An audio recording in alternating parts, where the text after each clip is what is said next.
Hi, you guys. I am going to read and kind of show you about Joseph Haydn and his life. Um, I'm just going to go ahead and start reading from this book again today. Haydn was born in Austria, and he's from the classical time period. I'm just going to read. Here we go. For 30 years, Joseph Haydn was a servant. Admittedly, he was a high-class servant, but a servant nonetheless who received daily orders, just like a cook.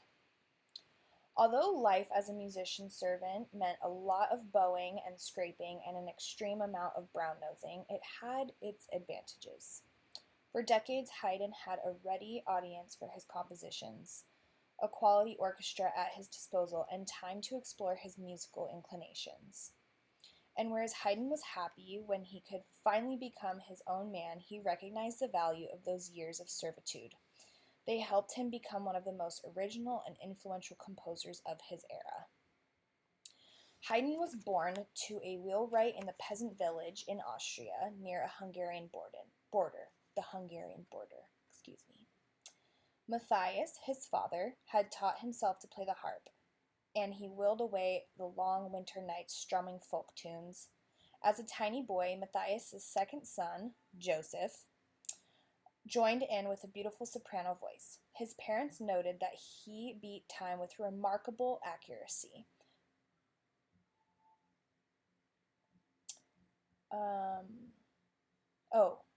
But the village that he lived in could offer little to a bright musical child, so when Haydn was only 6 years old, he was sent to live with an older schoolteacher cousin in Hainburg.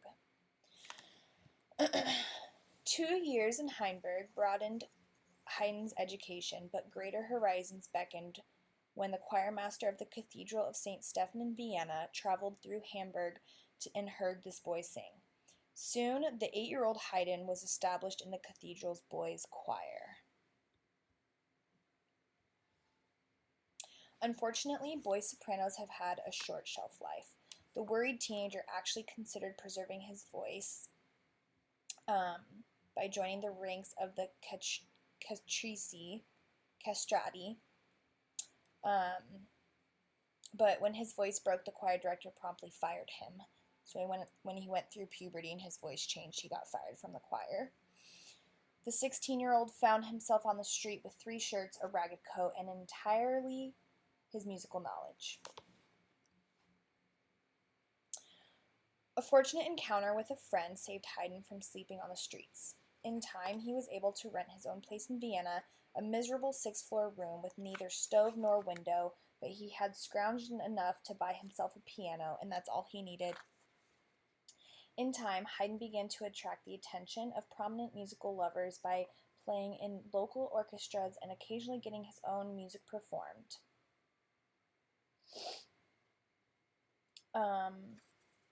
Despite his marital difficulties, Haydn was thriving professionally. In 1761, he was appointed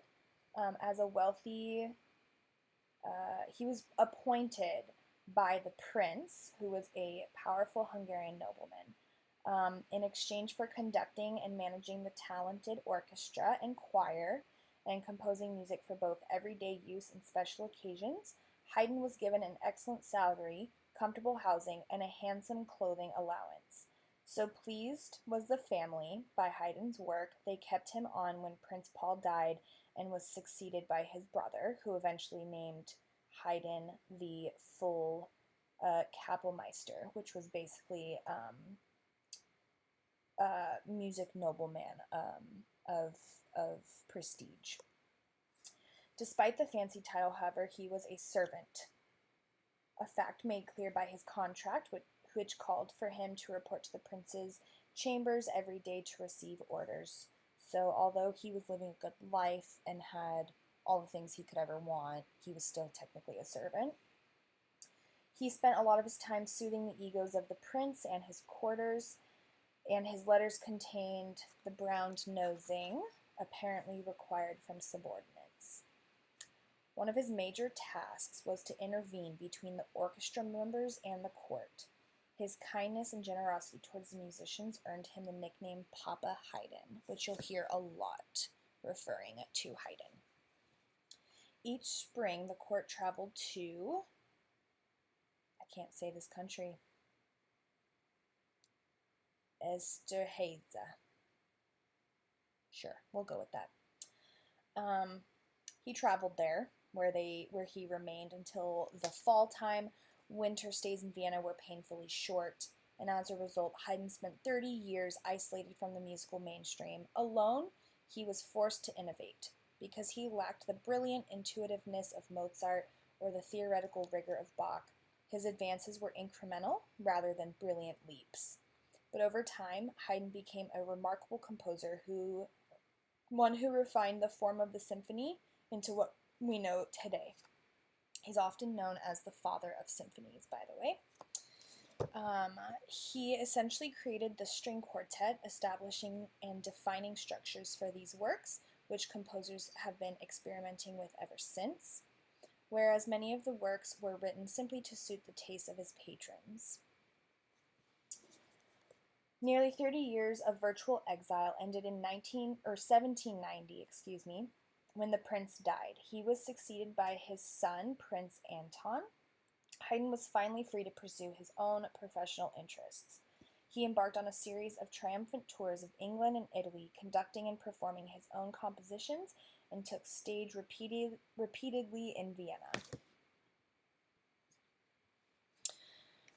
Prince Anton died in 1795 and was succeeded by Nicholas II, who sought to restore the musical glories of the nobility. Since this Nicholas didn't intend to live shut away in the country like his predecessor, Haydn returned to service with complacent, if not enthusiasm. These later years saw Haydn working on cantatas such as The Creation and The Seasons, today recognized as his best works for their inventiveness and beauty. By the turn of the century, Haydn had become tired and ill. His last years were marked by the savageries, I can read, you guys, I promise, of Austria's war with Napoleonic France. French forces began heavy bombardment of Vienna on May 12, 1809, and cannonballs fell within yards of Haydn's house. The city soon capitulated, but the French placed a guard of honor on Haydn's doorstep. He died on May 31st, shortly after midnight. With the war still raging at his death, Haydn was buried rather hastily in Vienna. In 1814, however, Prince Nicholas II applied for permission to move his body to the estate. The body was exhumed, but as officials opened the casket, they were shocked to discover the corpse had no head.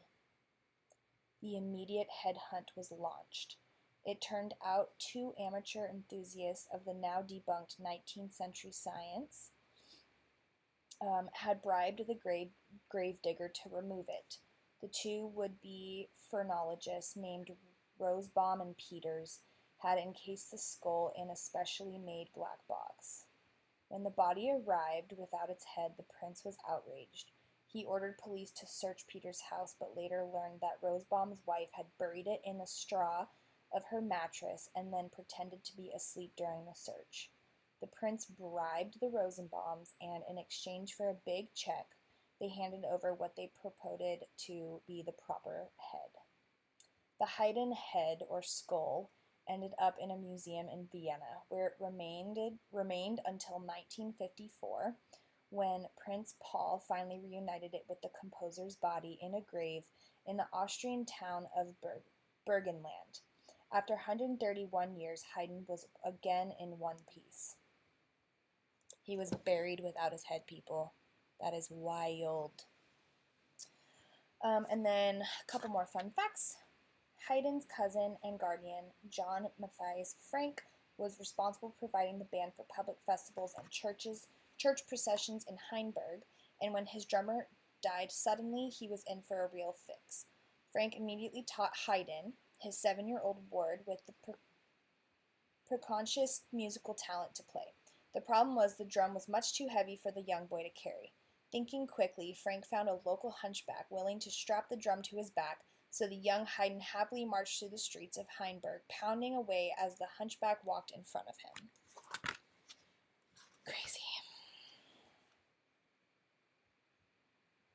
Haydn and Mozart met in Vienna in 1781, and the two became quick friends despite the 24-year disparity of their ages. So they were 24 years apart, but they ended up being really good friends. Mozart claimed he learned the art of writing string quartets from Haydn, and Haydn once told Mozart's father, "I tell you before God as an honest man that your son is the greatest composer known to me." Sadly, Mozart died while Haydn was on an extended stay in London. At first, Haydn refused to believe the news, hoping it was a false rumor. When word of the death was confirmed, he fell into deep mourning.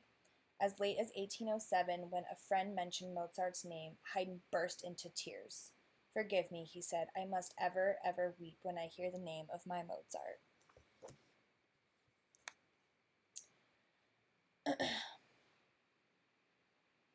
Although Haydn's long estrangement from his wife was well known to his friends, there were sometimes surprise at the level of mutual animosity.